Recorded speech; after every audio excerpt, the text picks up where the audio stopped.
Essa região, aqui no coração de São Paulo, já foi símbolo de uma das maiores crises urbanas do país. A Cracolândia é a maior feira de drogas a céu aberto da América Latina. Mas será que ela ainda existe?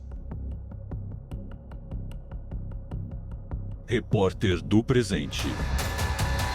Esse programa faz referência ao segundo capítulo do Repórter do Futuro, que mostra um Brasil em que a antiga Cracolândia se transformou no Distrito Zero, uma cidade murada, isolada do resto do país. Hoje nós voltamos para o presente para entender as origens dessa história.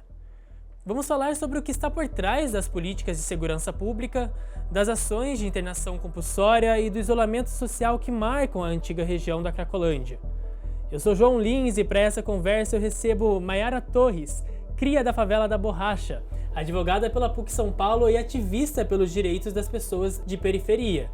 Do outro lado, Alan Fernandes, doutor em Administração Pública e Governo pela FGV, consultor de Segurança Pública e coronel da Reserva da Polícia Militar do Estado.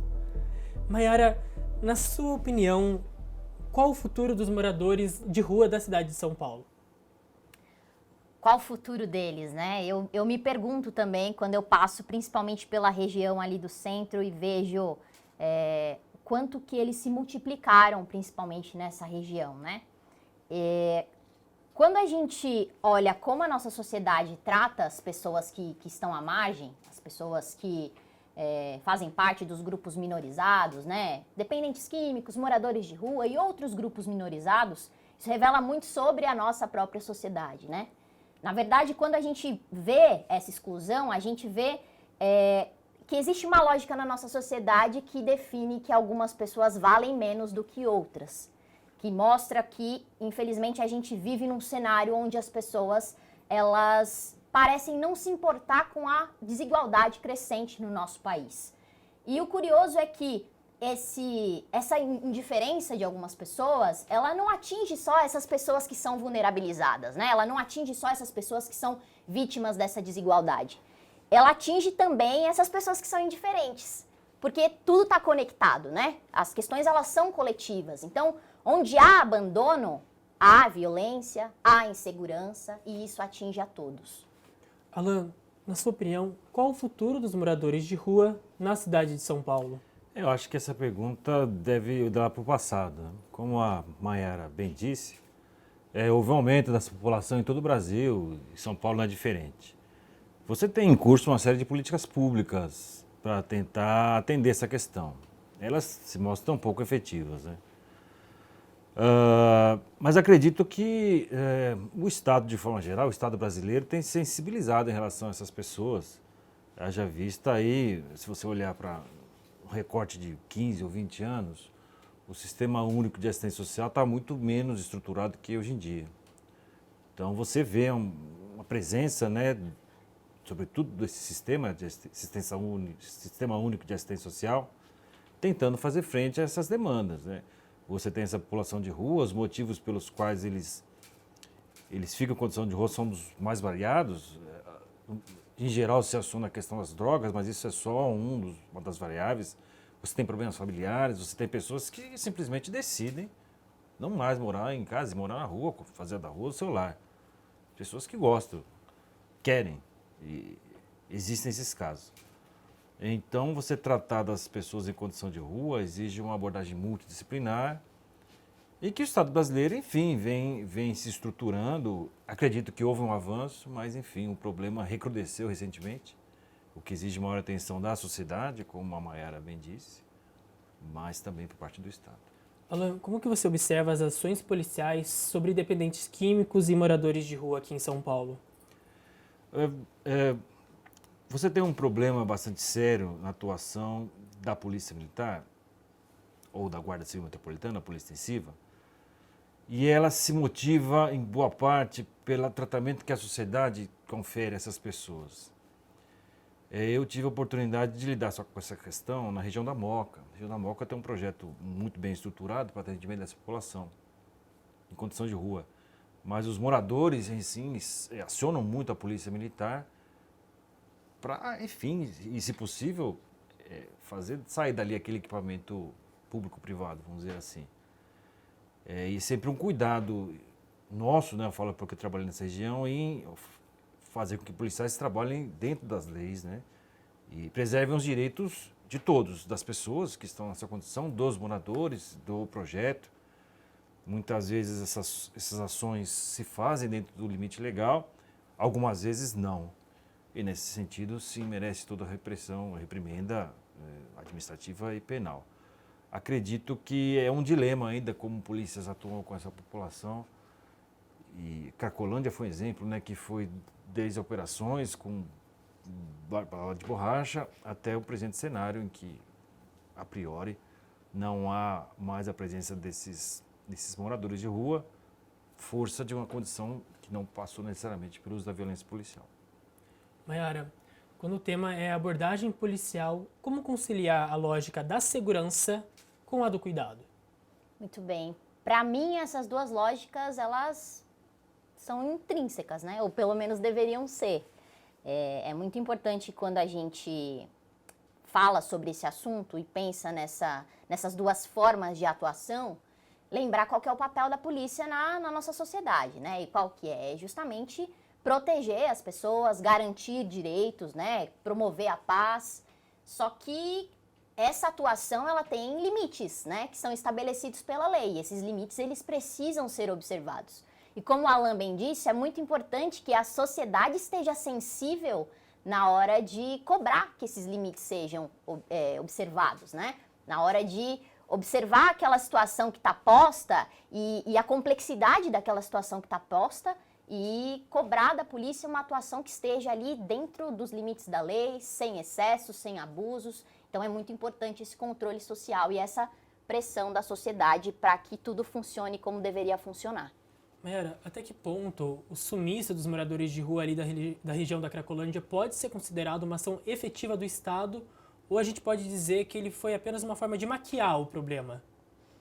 Pois é, João, eu tenho a sensação de que existe no Brasil uma tendência a valorizar muito a cena, a performance, o sensacionalismo, né? Essa coisa midiática, essa coisa da imagem e se preocupar pouco com o resultado efetivo. Para mim, essas ações, muitas vezes, de novo, né? A gente tem que compreender que a polícia ela tem a sua função de garantir a ordem e que muitas vezes ela é acionada pela própria sociedade, que pensando ali de maneira individual, quer que o problema saia do seu campo de visão, não se importando muito para onde aquele problema vai ser deslocado.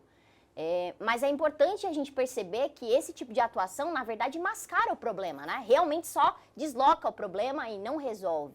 Então é muito importante, diante desse cenário, né, já que a gente está falando aqui de Cracolândia, da abordagem policial nesse contexto de dependência química, de pessoas em situação de rua, é muito importante que a polícia se atenha às suas atribuições e que a atuação seja integrada, né, seja conjunta com outros representantes de outros setores de políticas públicas, como assistência social, a equipe de saúde pública. Então é muito importante que cada um cumpra o seu papel dentro dos limites estabelecidos pela lei e que a sociedade faça a sua parte. Alan, você acha que eles resolveram o problema da Cracolândia? Se você pegar o universo Cracolândia, aquele quadrilátero reconhecido por esse nome, você tem objetivamente um ganho, né? Você tinha o fluxo, a gira utilizada pelos moradores daquela condição, esse fluxo hoje não existe. Agora, não se pode pensar Cracolândia longe do panorama da cidade. Então, a sua pergunta feita é fundamental. Onde estão essas pessoas? Não existe registros, né? A população diz que sim, eles chegaram em outros bairros, mas o Estado de São Paulo, a Prefeitura de São Paulo, não tem números acerca disso. Como resolver esse problema? São Paulo, comparando a gestão do ex-prefeito e depois governador Dória com o atual,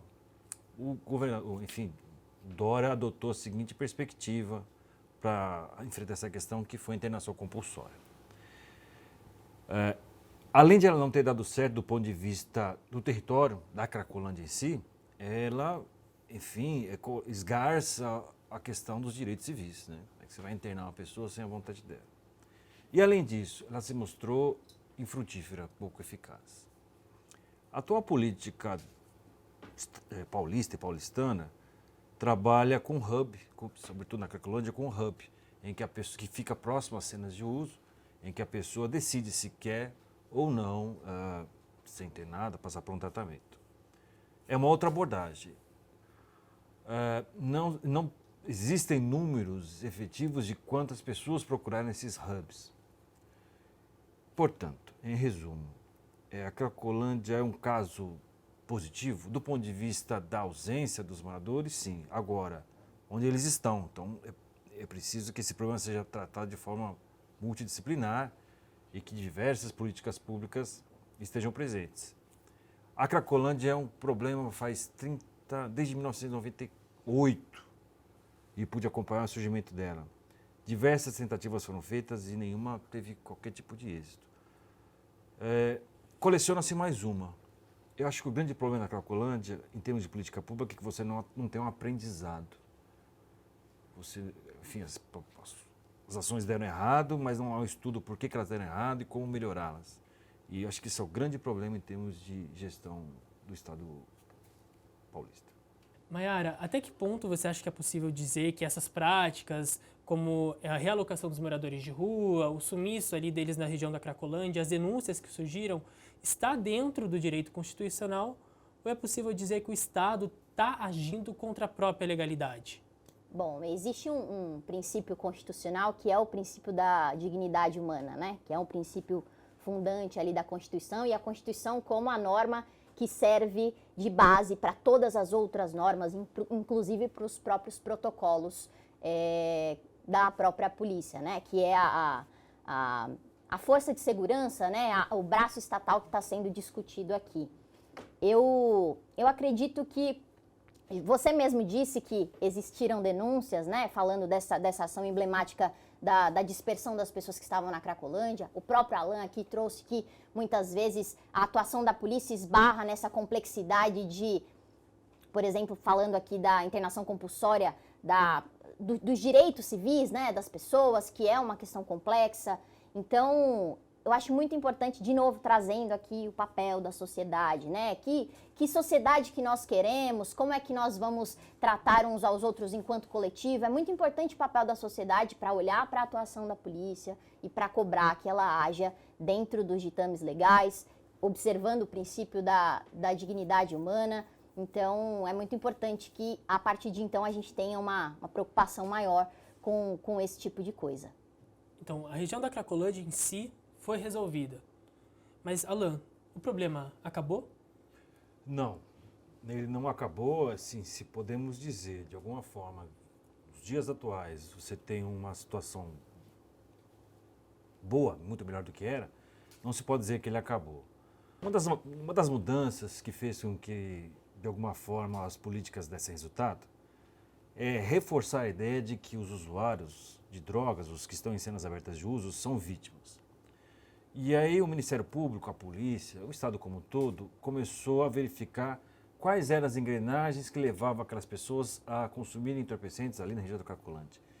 E se descobriu uma série de esquemas criminosos que se ligavam ao tráfico de entorpecentes, sem dúvida, mas que iam além. Por exemplo, a receptação de bens furtados, bens metálicos furtados.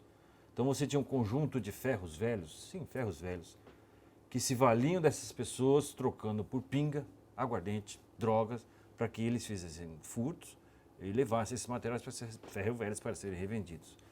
Você tinha agentes públicos, policiais da Guarda Civil Metropolitana, que, a palavra é essa, manobravam o fluxo para determinadas ruas e, ao mesmo tempo, também evitavam que esse fluxo fosse para determinadas ruas mediante o pagamento mensal por parte dos comerciantes a esses agentes públicos. Isso tem inquérito instaurado. Então, mais uma vez, esses usuários de cenas abertas passam a ser vítimas e instrumento de ações criminosas diversas. Do tráfico de drogas, a receptação e até a cobrança de propina, extorsão por parte de grupos policiais. Me parece, eu pude acompanhar o trabalho deles, tanto em loco quanto através de palestras, que há uma perspectiva um pouco renovadora do Estado no tratamento contra essas pessoas. Isso resolveu o problema? Obviamente que não. Como qualquer política, ela precisa estar perene no território. E essa perenidade muitas vezes fica ameaçada por uma série de razões, como uma troca de governos. Então, o processo eleitoral se avizinha, né? A gente não sabe como resolver, mas mudanças políticas geralmente interrompem boas políticas públicas. Portanto, Cracolândia também não se pode dizer que acabou, deu certo ad infinito. Maiara, esses moradores de rua são vítimas de um crime maior? Você acha que o Estado ele agiu certo sobre essas pessoas, sobre esse desmanche? Importante você trazer isso e pegando o gancho aqui daquilo que o Alan acabou de dizer, é muito importante também que a gente faça uma reflexão e tenha a clareza e a sensatez de separar, de fazer a devida separação dentro desse cenário de quem é vítima, de quem é bandido, de quem precisa de assistência social e atendimento de saúde. Porque a gente vive num país onde a impunidade é tão grande, a sensação de insegurança, embora os números muitas vezes mostrem o contrário, a sensação de segurança é tão grande que as pessoas estão revoltadas. E dentro dessa revolta, parece que as pessoas juntam tudo no mesmo lugar e a gente acaba perdendo a capacidade de observar os nuances das situações complexas que a gente vive, né? Então é muito importante a gente separar as coisas. Há sim pessoas que estão em situação de drogadição, que precisam ali de uma política pública efetiva para direcioná-las para um caminho que seja melhor para elas e melhor para a sociedade. Há pessoas sim que se utilizam desse contexto para a prática de crimes. Então é muito importante, de novo, que haja uma ação integrada e que haja uma sensibilidade para entender onde está cada coisa, né? Para colocar cada coisa no seu lugar e para dar o devido tratamento. Um trecho do Repórter do Futuro retrata uma Cracolândia autônoma e isolada. Vamos relembrar?